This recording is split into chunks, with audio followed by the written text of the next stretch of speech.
আমার একটাই যে তুই রেখিকা সুরায়া সাত্তার উর্মি পর্ব 23। ময়মনসিংহে পৌঁছাতে রাত হয়ে যায় আমাদের। বাড়ির ভিতর প্রবেশ করতে আচমকা আমাকে কেউ ঠাস করে চর বসিয়ে দিল। সামনে তাকিয়ে দেখি ছোট মামি দাঁড়িয়ে আছেন, রাগে ফুঁসছেন। আমি অবাক চোখে তাকিয়ে আছি। ছোট মামি আমাকে মারার জন্য আবার হাত তুলতে কোথা থেকে ইসুফ ভাই এসে হাত ধরে ফেলেন। তার শক্ত গলায় বলেন, আম্মু ওকে মারছো কেন? তখন ছোট মামি তেলে বেগুনে জ্বলে উঠলেন আর রাগে কটমট করতে করতে বলেন, কেন মারছি মানে? কেন মারবো না সেটা বল। ওর জন্য আজ আমার ছেলেকে হারাতে বসেছিলাম আমি। কোল খালি হয়ে যেত আমার। ওর জন্য আমার সংসারে আগুন জ্বলছে। ওকে তো আমি বলে ছোট মামি তীরে এসে আমার চুলের মুঠি টেনে ধরলেন। আমি ব্যথায় আর্তনাদ করে উঠি।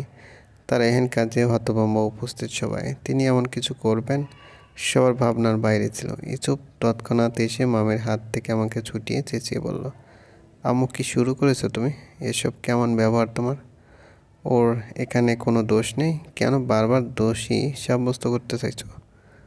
দোষী সাব্যস্ত করতে চাইছে না এই মেয়ে দোষী। বুঝলি তুই দোষী, তোর জন্যই সব হচ্ছে। তুই কেন গেলি সাজে? কেন মানা করিনি আমি? কেন গেলি? আজ তুই না যেতে আমার ছেলে না পাহাড় থেকে পড়তো। যদি কিছু হয়ে যেত তখন তখন কোথায় পেতাম আমার সন্তান? কোথায় পেতাম বল?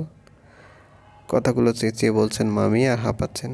আমি ইউসুফ ভাইয়ের পিছনে ওনার শার্ট মোট করে পিঠের সাথে লেপ্টে দাঁড়িয়ে চোখে জল ফেলছি আর উকি দিয়ে মামির ভয়ঙ্কর রূপ দেখছি।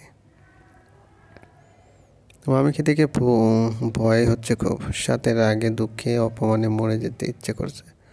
আমার জন্য যত অশান্তি শুরু হয়েছে এই পরিবারে, আমার এখানে না থাকাই উত্তম। সত্যি তো বলছেন তিনি। আমার জন্যই ইউসুফ পাহাড় থেকে পড়েছেন। না আমি যেতাম, না লিয়ে ধাক্কা দিত, আর না আমরা পাহাড় থেকে পড়তাম। আমার ভাবার মাঝে ইউসুফ ভাইয়ার কথা শুনে চমকে গেলাম আমি। উনি ঠান্ডা গলায় বললেন, আম্মু অনেক বলেছ, আর একটা শব্দ নয়। যা জানো না তা নিয়ে একদম কথা বলো না। পাহাড় থেকে কেউ স্বেচ্ছায় পড়ে না। ওটা দুর্ঘটনা মাত্র, কিন্তু আমাদেরকে দুর্ঘটনা ছিল না, ছিল পরিকল্পনা। যা তোমার সো কোল্ড বোনের সো কোল্ড মেয়ে লিয়ার করার প্ল্যান ছিল। সে কুহুকে একবার না দুবার মারার চেষ্টা করছে। সে এখন জেলখানায়। অ্যাটেম্প টু মার্ডার কেস, তাকে পুলিশ কাস্টডিতে নেওয়া হয়েছে। সে অন্যকে দোষারোপ করার আগে নিজের দিকটা ভালো করে দেখতে হয় আম্মু, দেন কথা বলতে হয়। এ বিষয়ে কোনো কথা না শুনি কুহু ফেলনা না আম্মু, আমার হবু বউ। ওর উপর নেক্সট টাইম কেউ আঙুল তুললে হাতটায় ভেঙে দেবো, সে যে কেউই হোক। So be careful. বলে আমাকে টেনে ইসুফ ভাই উপরে নিয়ে যেতে লাগলেন। আমি অবাক চোখে তাকিয়ে দেখছি তাকে। পিছনে না ফিরেও এটা বুঝতে পারছি আমার মতো পিছনের মানুষগুলোর একই হাল। ছোটো মামি তো রীতিমতো শকড। আমিও ভাবিনি এত ইজিলি তিনি বিয়ের কথা বলে দিবেন সবাইকে। কেন জানি এত খারাপ লাগার মাঝে তার এই কথাটি ভালো লাগছে মনের মাঝে। খাটে বসে আছি আর ফুপিয়ে কাঁদছি আর বলছি বারবার, আমার সত্যি যাওয়া উচিত হয়নি। আমরা ভাগ্যবশত বেঁচে গেছি। অন্য কিছু হতে পারতো। আপনার কিছু হলে মামি কখনো ক্ষমা করতো না আমায়, কখনো না। কিছু তখন হাঁটু গেড়ে আমার সামনে মুচকি এসে আমার চোখের জল মুছে দিয়ে বলল, বাবুই পাখি, যা হয় ভালোর জন্য হয়। দেখ, এটার জন্য আমি আর তুই আজ কত কাছে চলে এসেছি, কতটা ভালো সময় কাটিয়েছি, কত স্মৃতি তৈরি করেছি। এসবের কথায় তার দিক ছল ছল চোখে তাকাতেই তিনি আমার ডান হাতটি তার দু হাতের ভাঁজে নিয়ে বলল, বাবুই পাখি, প্যানিক হোস না, সব ঠিক হবে। আমি আছি তো তোর সাথে। আম্মু রেগে আছেন বিদায় এমন করছেন। তুই তো জানিস তোর ছোট মামি তোকে কতটা আদর করে, একদম মেয়ের মতো। ইসু ভাইয়ের কথায় মনে মনে হাসতাম আমি, তার ছেলে হাসি। মামি আমাকে মেয়ে ভাবেন ঠিক, কারণ তিনি চায় না ইসুফ ভাই আমি তার পুত্রবধূ হই। আর মানও তো দূরে থাক। সাজেক থেকে আসার পর সময় কেটে যাচ্ছে স্রোতের বেগে। দেখতে দেখতে 4 মাস কেটে গেছে। এই 4 মাসে অনেক কিছু হয়েছে, কিছু ভালো কিছু মন্দ। আমার এইচএসসি এক্সাম শুরু হয়েছে গত মাসে, আর 2টো বাকি। এদিকে ইউসুফ ভাইয়ার মাথায় ভর করেছে নেতা হবার ভূত। উনি এসবে ব্যস্ত ইলেকশন নিয়ে। ছোটো মামা তাকে প্রপারলি সাপোর্ট করছে। ময়মনসিংহের মেয়েরা তো রীতিমতো ইউসুফ ভাইকে কাজ বলে এক পায়ে ভোট দিতে রাজি। আমিও দিতাম, বাট হলো না, কারণ আমার এনআইডি নেই। মাঝে মাঝে হিংসা হয় তার উপর এতটা সুন্দর কে হতে বলেছে তাকে। মেয়েরা কিভাবে হুমড়ি খেয়ে পড়ে তার অসহ্য। ইসু ভাই এতটা বিজি থাকেন যে 2-3 দিন তার দেখাই পায় না। মন তখন বন্ধ খাঁচার ভিতর থাকা পাখির মতো আনচান আনচান করে। প্রথম প্রথম লোকটির উপর রাগ হতো প্রচুর। কি দরকার এই নেতা খেতার কাজ করার। কিন্তু যখন তাকে অসহায় মানুষকে সাহায্য করতে দেখি তখন গর্ব হয়। বুক ফুলিয়ে বলতে পারি মানুষটি যে আমার, একমাত্র আমার। এর মাঝে ছোট মামির কড়া কথা শেষ ছিল না। সেদিনের পর থেকে তিনি আমাকে সকলের অগোচরে গালাগাল করেন, বিশ্রী ভাষায় কথা বলেন, যা সহ্য না করতে পেরে ঘরে বসে কাঁদি। মাঝে মাঝে ইচ্ছে করে ছুটে পালিয়ে যাই কোনো দূর দেশে, কিন্তু পারি না। কারণ একটি, ইসুফের জন্য, এই ব্যক্তিটির জন্য সব হজম করতে রাজি আমি। সব। নিজেকে নিঃস্ব করতে হয়তো একবার ভাববো না আমি, একবারও না।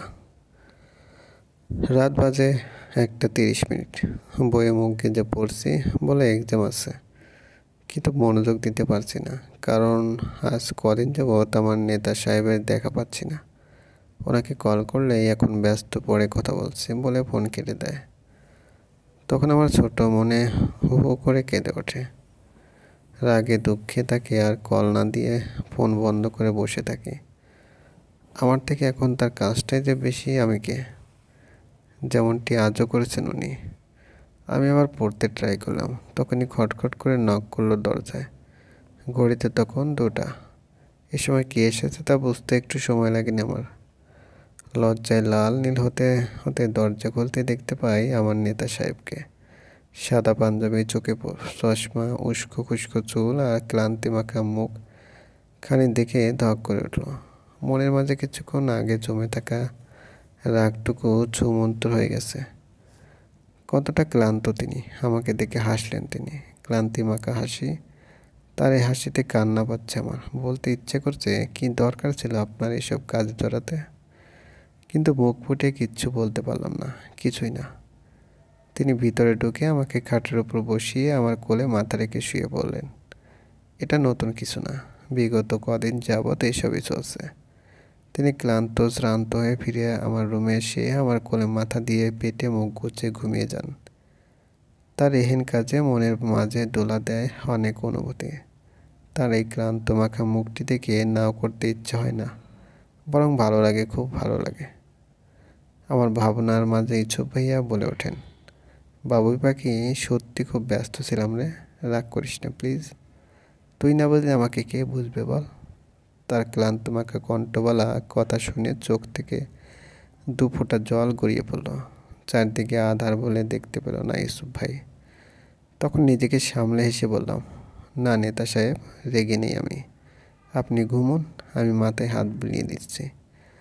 ইউসুফ ভাইয়ের আর সাড়া পাওয়া গেল না। শুধু অনুভব করলাম আমার পেটে এসে পড়া তার ভারী নিঃশ্বাস। তিনি ঘুমিয়ে গেছেন, গভীর ঘুমে। আমি তার মাথায় হাত বোলাতে লাগলাম আর তাকিয়ে রইলাম তার মুখ পানার দিকে। বাইরের থেকে আসা আলোয় আমার নেতা সাহেবের মুখখানা আরও ভয়াবহ সুন্দর লাগছে। নিজের অজান্তেই এই ব্যক্তিটির মাথায় চুমু এঁকে দিলাম আমি, গভীর চুমু। এতে নিজেই লজ্জা পেতে লাগলাম নিজের কাছে। ভাগ্যিস তিনি জেগে নেই, নয়তো লজ্জায় মরে যেতে ইচ্ছে করতো। চলবে, গল্পটি ভালো লাগলে অবশ্যই।